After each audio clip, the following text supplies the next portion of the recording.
The holiday season is approaching, and Thanksgiving is right around the corner. All around the country, families will come together to have a great feast together.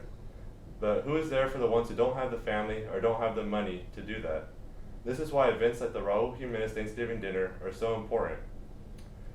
And with me today is Ms. Patricia Jimenez, who is the CEO and president of the Raul Jimenez Thanksgiving dinner. Hi, Patricia. Thank you so much for being here. Thank you for having me, Augie. Yeah, thank you. So the Raul Jimenez Thanksgiving dinner has been a long-established community event here in San Antonio for decades. It serves senior citizens and the less fortunate a nice warm Thanksgiving meal. And it serves over 25,000 of them, making it one of the biggest Thanksgiving events in the country.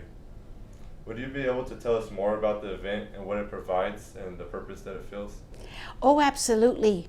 I can start with the history. In 1979, my father wanted to do something to give back to the community. He was a businessman, and for over 20 years, the community had helped him build his business and make him the success that he was. And he said, I want to do something special. And so he thought a lot about it, and he realized that there were seniors that often were alone and were on a fixed income. And he said, how can we help them? And he said, nobody, especially senior citizens, should be alone on Thanksgiving Day. So he decided to have the first dinner in 1979 with the help of his friends, because at the time, you get your friends involved. And with the help of the city, they had the first one at the convention center and served 200 seniors. And it was amazing because most people didn't think that anyone would come because they said, it's Thanksgiving, they're going to be with their families. But my dad had an insight about how there were people who were living alone and didn't have a place to go. And he said, no, nobody should be alone on Thanksgiving Day. So fast forwarding to 2025, we are preparing even more meals this year. We normally prepare enough for 25,000, but we're increasing it to 29,000 because of everything that's going on with furloughs and wage losses and increase in food costs. And so, therefore, we are preparing more meals. And this is a very important cause because it's a community table. People from all walks of life come together to celebrate together for one common cause. And we like to call ourselves the Feast of the Heart because it's not just a meal, it's food for the soul as well. Oh, that's awesome. That's really wonderful how you guys do that for people that need it, and you provide a sense of welcoming and love for everyone that comes. Yes, we have a lot of homeless folks too, and the first thing they say is that it's really comforting not to feel rejected and to be treated with dignity and respect. And that's what it is. And so we have 4,000 volunteers that start in the kitchen the Sunday before.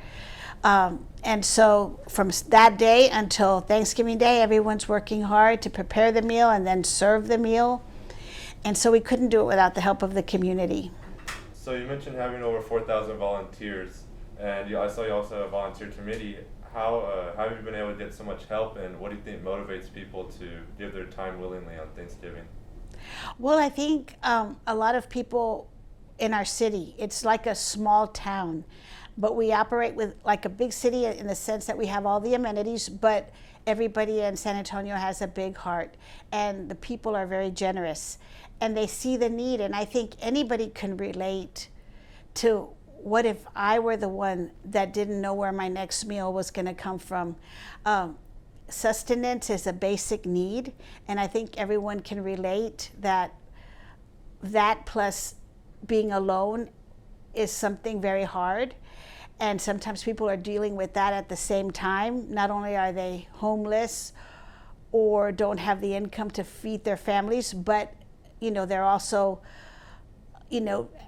like in solitude as well. So sometimes that hits home to a lot of people. And I think people want to give, and you get a lot when you give, just as when you receive. There's a reward to both. And so I think our mission speaks to a lot of folks, and they can see firsthand what it means. And Thanksgiving is about giving thanks, and think a lot of people are grateful. and they want to pass along, their blessings to others. And I think that in their effort to be grateful, they also want to be there to say thanks. Right. So. Oh yeah, of course. It's wonderful to see the kind of people that are out there, what they're willing to do. Yes, absolutely. So beyond the meal and the impact that you make with everyone helping and everyone going, like, what other impact do you want to see this dinner have on the broader San Antonio community? Well, I think it's a tradition that has lasted 46 years, and we hope that it'll last beyond that, even 100 years when I'm no longer here. And I feel like a lot of volunteers, as you mentioned before, that come, but what I notice that they have made it their tradition and passed on that legacy of giving to their families. So we have some volunteers that have been helping for 3 generations, and our family has 4 generations that are involved. So I feel like what I'd like to see is that people continue to make this their tradition, and that we are here for many more decades to come. Yeah, I see. That's awesome. Now, it's grown substantially over the past few decades under your leadership. What has been the main reason to see this kind of growth, and what do you think the main cause is to see so many people, or see your event help so many people? Well, I think one is the need, but more importantly, it's the way people feel, how they're greeted, and they're treated with dignity and respect. I mentioned that we are a feast of the heart because it's not just a meal. We have volunteers that are there to serve. So nobody is made to feel like they're there because they need to be. They're welcomed and celebrated. But at the same time, we have other activities, like we have music and dancing, which brings a lot of joy to the spirit. Yes. And then we also have a Kim's Kids Corner. It's called Kim's Kids Corner because it was actually started because of a donation we received from the Kim Rapier Foundation. And so kids can now come and have fun. They can take pictures with Santa. They can meet Bluey. They can have face painting sessions, and they can have their face painted, arts and crafts, all kinds of games, all kinds of prizes. So it's fun for the whole family, and for those parents that are struggling, they don't have to worry. They now have the ability to take their kids to meet Santa without having to pay and wait in line and all of that. Yeah, wow, that's really cool. It's cool to see the kids get involved and being able to be involved with something that Yes. so family oriented like that. Yes, and we also have, speaking of volunteers, we also have elementary school kids who are involved at an early age. They're the ones that make all the beautiful placemats and all of the centerpieces that decorate our tables. So from a very young age, kids are learning about the Raul Jimenez Thanksgiving dinner, and they're also learning to give back. Some of those placemats are amazing. They say all kinds of beautiful things, messages that they leave for our dinner guests. And it means a lot to them. Some of them keep them as souvenirs. Oh, that's cool. So, speaking about the future of the organization, is there anything anything new you think is going to be implemented, like in the coming years, or anything you think to make even a bigger reach out there besides San Antonio? Well, I know right now we offer free bus rides to make transportation as easy as possible, but I know they're doing a lot downtown, and we'll have to wait to see what happens. But I think with some of the new advances in the technology and implementation and transportation to and from downtown that's coming up with VIA, there might be wonderful opportunities to have people that live further away, at the snap of a finger, get to the convention center quite quickly, and that might open up the door for more. I know that we're always wanting to feed more people and help more people. The important thing is to do what we can to help those in need. And so I know that we've been partnering more and more with more nonprofits and also schools, because a lot of the social workers are seeing a lot of kids who are trying to go to school, but they're homeless, they're displaced. And so I can't even imagine trying to go to school and not have a place to live.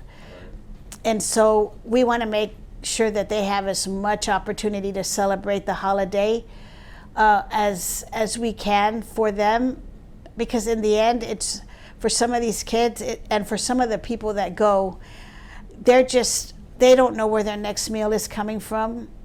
And I think it's wonderful that they can come to enjoy the holiday like everyone else and have the same type of beautiful meal with turkey and dressing and stuffing and the pumpkin pie as anybody else.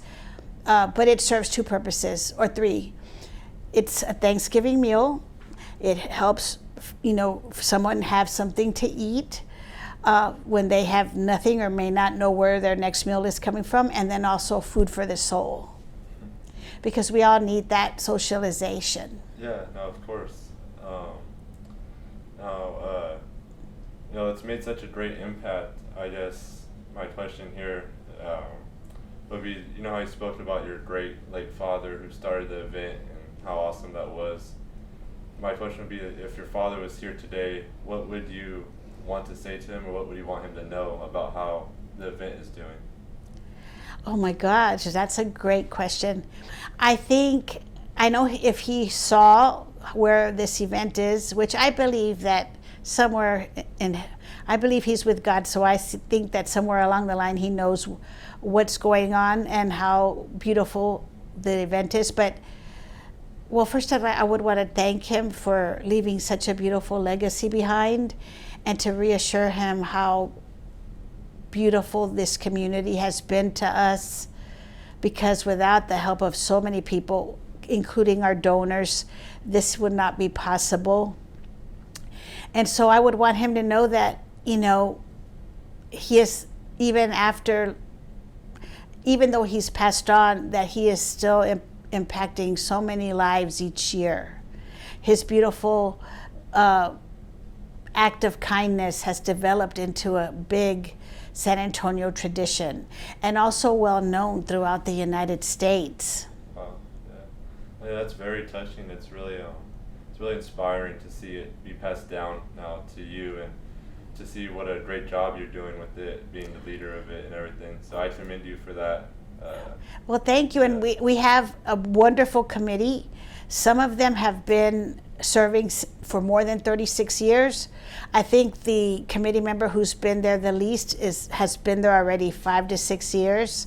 So we're very grateful to them. And also, I have family. My brother's kids, my brother no longer lives, but his children, who are now in their late 30s and early 40s, are involved in having their children who are also getting kind of implemented in there. So I feel like even after my passing, there'll be family who will be there to carry the torch and to also ensure that this legacy continues, and that this tradition that San Antonio looks forward to each year continues as well. Yeah, no, that would be awesome. I look forward to seeing that in the years to come, to see how it grows and to see the bigger impact it continues to make every year. Thank you very much. Yeah, thank you so much again for coming here, Patricia. Oh, absolutely. Thank you so much for having me. Of course. I'm Audie Cowan, and that's all we have for you guys tonight.